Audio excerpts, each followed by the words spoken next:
interesting video because this is going to be a video about a book that I don't know much about. My friend read, some of it, and I'm not really familiar with angels in the way I am familiar with other, beings and spirits. But I'm going to try and answer his questions about this book, which is The 72 Angels of Magick by Damon Brand. And this book is available on Amazon, and it's one that I have not read. Once again, I've read something else by Damon Brand that was about servitors, and I use that quite a bit. But so I'm going to try to answer these questions, even though I don't have a lot of knowledge on angels or really any backstory on this book. But we're going to go ahead and do that. So it might be me bouncing back and forth like playing Pong. But let's see how it turns out. Okay, Frank, what is your first question? All right. Well, first question is, so in this book it talks about making connections to angels, and it uses lightning. Do you think lightning is used as a metaphor, or what is the property of lightning that makes it conducive to contacting angels? I think that there's a certain energy behind lightning that if you're not literally struck by it or on a hill where you can get struck by it, I think that lightning actually creates its own kind of aura of energy. When it strikes a place or when it exists in a place, I think that the air around it is kind of supercharged with energy that can be used in a magical way. You can call it magical energy, you can call it the residual aura of the earth itself, but I think that it can be used by a magician that understands how it works, how to initiate it in their own practice, and how to really connect with the forces that are usually considered causal or sky in nature that are the angels in this. Yeah, but you think that the author's using it metaphorically? I don't think that he's using it metaphorically. You think that he's actually... I looked over a few points that you wrote down and that we talked about a little bit, and I don't think he's talking about it metaphorically, because I read a couple sentences from it, and I did read, maybe half a page worth of information altogether from the whole book, basically. But I think that he's not even talking about it metaphorically. I think that if you know the mechanism of your body and of how your body relates to, or how your spirit and soul relate to other spirits and souls, and the grander super consciousness, which is like the ultimate infinite spirit, and of course that soul, which is eternal, which is spirit and soul is slightly different. But I think that if you know how to initiate that within yourself and that connection, then you can actually use lightning to a magical and literal advantage. Right, but what about meditation and using like your aura? Yeah, right. We all have this aura that is that energy that's in us and around us, and it is that energy field that we don't see, but is always present. And based on our own nature, what we've decided to practice, our spiritual path and our magical path even, and our actions based in this life, our aura will be of a certain vibration. A lot of the time it leans a little bit lower or a little bit higher, and sometimes it's extremely higher or lower. And your aura will be able to relate to Earth's aura when that connection to that which is beyond Earth is initiated through lightning, if you know how to use it. Not necessarily getting direct contact with lightning, because that'd be bad, but using that lightning's kind of aura in a way. At least that's my general idea, coming at this from somebody who has not read the book. Yeah, and it also talks, what do you think about, so I've read somewhere about how angels, there's actually, angels, where do they live? Where do they live? Angels don't have the same anthropomorphic physicality that we do. Angels are more these spirits or beings that time exists for them, but only based on action. They don't age in the same way that humans do. They only know time through the things that happen in time, not necessarily, it doesn't tick as time, it doesn't tick for them as it does for us. But I think that angels are trans-dimensional beings who can communicate through many different dimensions and universes, and one can make them manifest if one knows the proper sigils and the proper mindset one has to get oneself in order to contact these trans-dimensional beings. And I'm talking about angels not just in the Christian sense, but angels in general. In Hinduism, we call them suras, and in other traditions, they call them other things. But angels are more trans-dimensional beings than they are specific to Christianity. Why would they be responsible to, if we try to initiate contact with angels, yeah. right? Are they obligated to respond? That's a good question. Angels are not obligated to respond to us. They cannot be made to respond to us. They are only responsive to us if we make our body vibrate, in essence, at the same degree as they vibrate, and if we're trying to accomplish the same goals that they want to accomplish. Different angels want different things, and different traditions have different ideas of angels because there's different kinds of angels, and there's different relationships humans have with angels. So many traditions can try to contact the same angel, but that doesn't mean that the angel is different in these different traditions. It's just that their way of contacting it is different. So they're going to appeal to that angel in different ways and with different motives. And then an angel will come to the table with the knowledge of what that person is trying to achieve. And if what that person is trying to achieve and how they're trying to achieve it is conducive to the angel's nature, then they will want to contact us. They will come and try to contact us. So, how should you plan or how should you plan to if you're trying to contact an angel, right? Yeah. How do you plan for it? Well, I don't know much about angels, but what I do know is that contacting any being, any spirit, you have to attune your own vibration, your own aura, if you will, but your vibration as a whole, to that angel's vibration. And now, when you prepare yourself, getting good at meditation is good for contacting any spirit or any being. And that's really the only way you can change your vibration, unless it's through inspiration and it's very spontaneous to where you don't necessarily have control of it, but it just kind of happens through a combination of factors. But you have to learn a lot about that angel, just like the spirits and other beings. You have to learn a lot about that angel, learn what they want, learn what you want, try to make your goals conducive to theirs, and be able to not use any apparatus but your own human apparatus, and perfect that in a way that you will be able to communicate with angels. And that's my opinion on that. That's very interesting.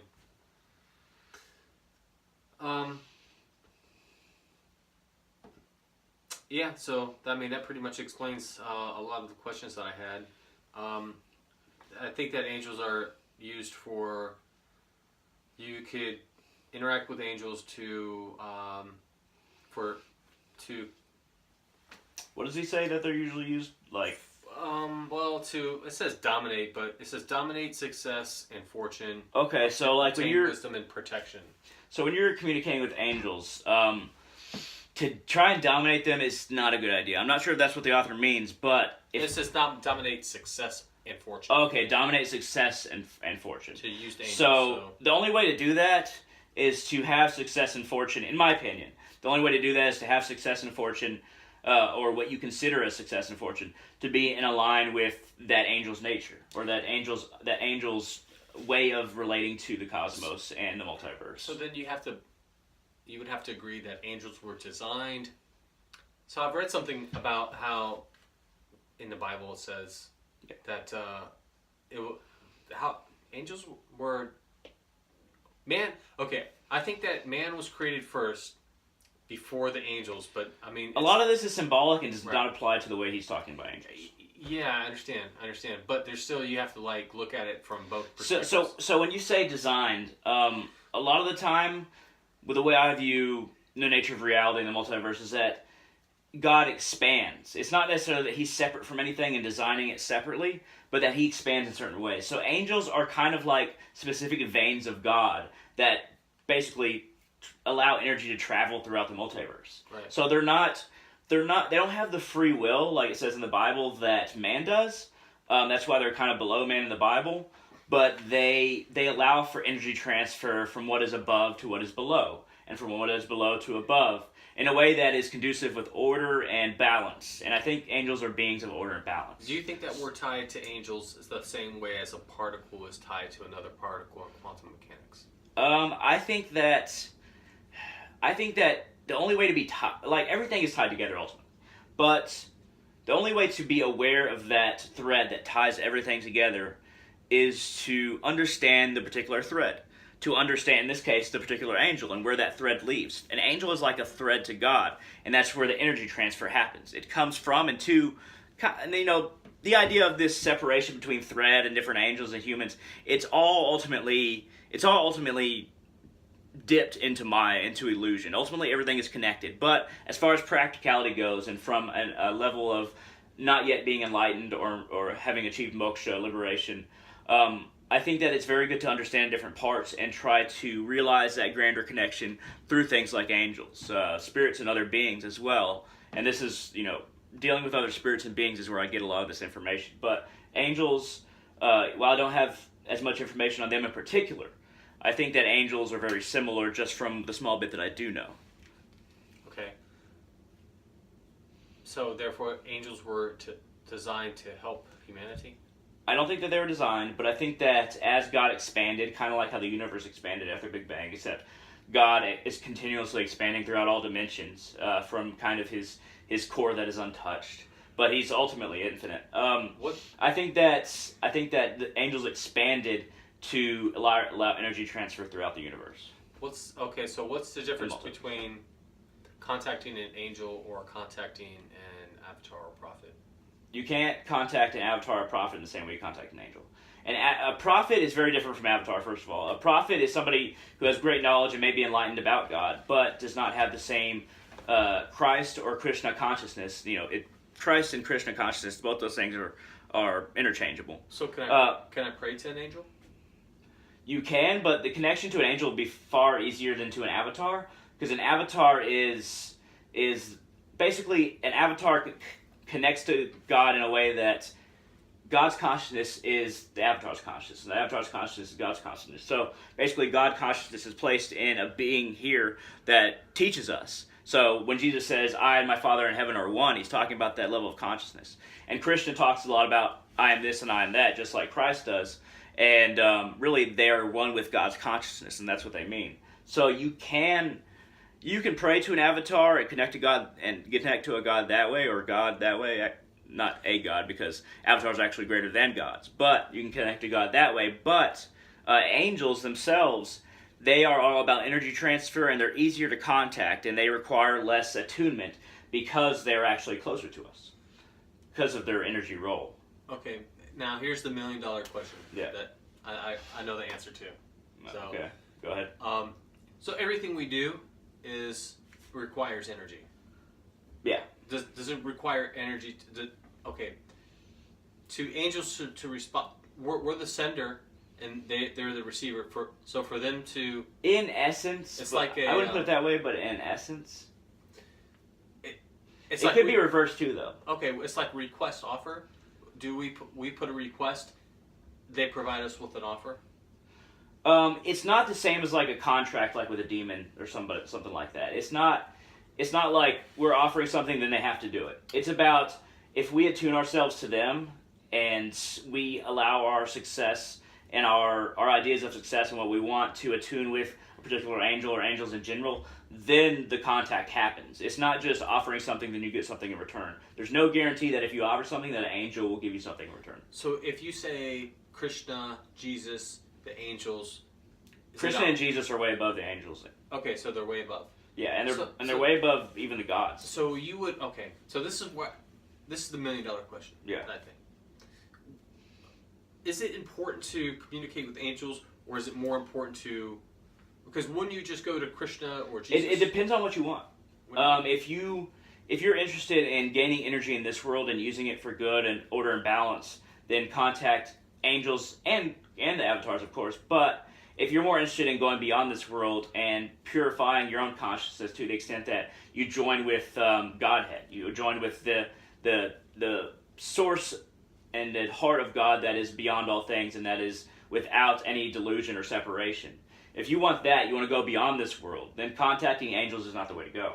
Trying to work towards an avatar is. Right, but it's kind of like a path, a journey. So for you to get to the ultimate goal, you have to you have to cross the water. You don't necessarily. That's the cool thing about human beings and beings with free will. Is that you don't have to go through angels to get to avatars and to God. You don't have to. No, you don't. You don't have to, but you're missing out. Well, it depends on what you want. Like I said, it depends on if you want to support order and harmony and actually use your will to initiate order and harmony in this world and align your goals with the goals of order and harmony and compassion and collaboration, just from what I know about angels. I don't know if all this is correct. I mean, then if it's about this world, right, then you go for the angels. This is what I think. It's if angels are part of creation, or they're not part of creation. No, that's not. Would that be correct? I mean, like I don't think of creation the same way, but I'd say that they are transdimensional beings that are just as much part of creation as we are.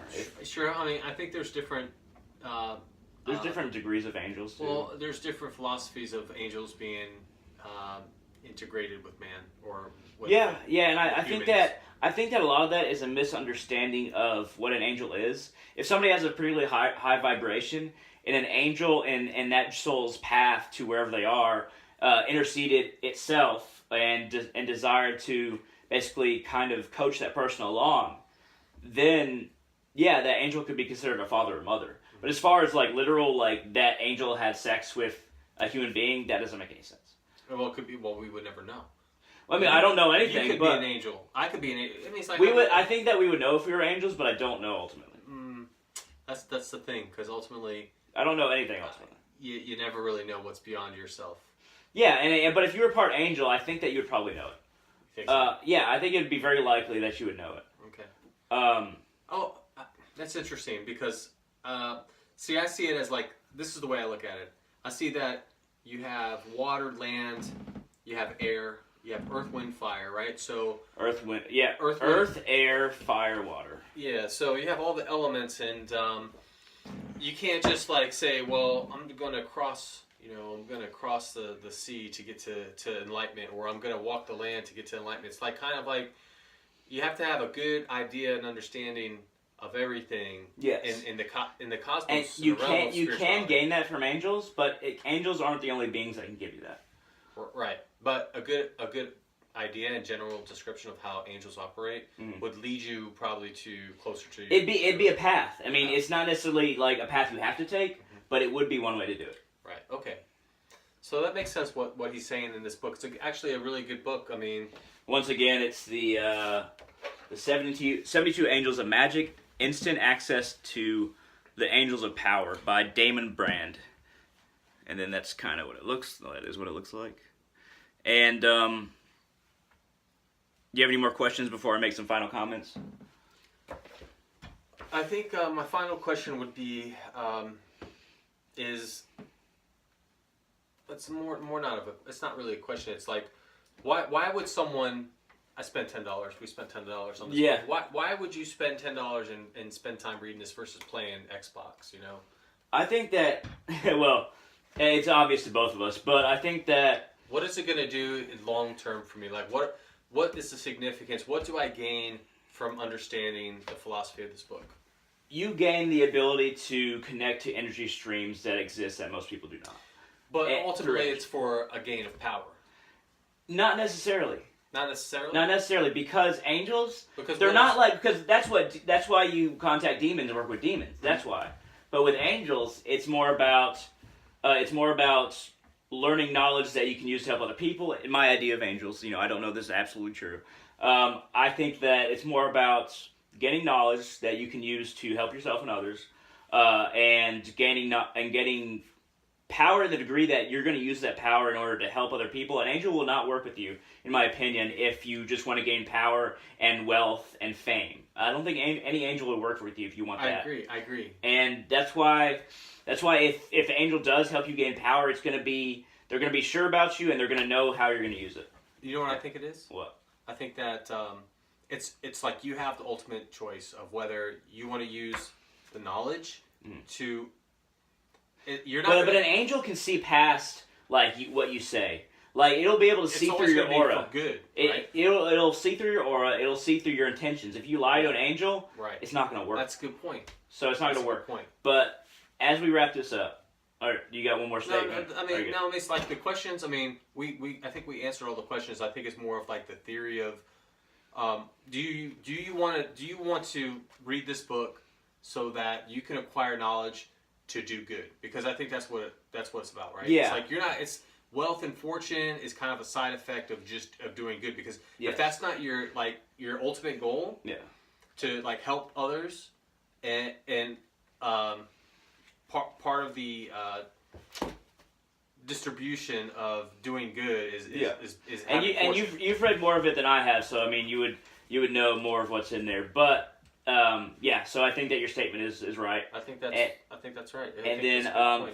a few other points I'd like to make is that it's always good to understand something that has a lot of superstitions about it. There's a lot of superstitions about angels, but more importantly, there's a lot of superstitions about magic. Usually they're negative superstitions, that all magic is black magic, and even there's a lot of superstitions about black magic. But magic in general isn't necessarily like evil. It's just about using the inherent energy that everything is a part of. And like I said in I think it was yesterday's video, the day before, magic is using that bond between yourself and all things, between your spirit and your soul to other spirits and souls. There's this force that connects everything. And when you use that force to do good, you're using that force to benefit all of those connections, using the connection to benefit the grander whole. If you use those connections to take from other people, you can do that too. But ultimately, when you do that, you're going to be left high and dry when you need that energy exchange, that magic from the universe itself, because the universe will cut you off. But anyway, thank you very much for watching. I hope this has been interesting, and feel free to shoot down any comments in the comment section below. I haven't read the book. Once again, if you want to enlighten me on your opinion about it or what you've read from it, feel free to do so. And hit that thumbs up down there. It really helps out the channel. And I always take video requests. It really helps out the channel when I get a video request and I do it. And it's something usually that a lot of people want to know. So, hey, thank you very much for watching, and all of you, have a great day.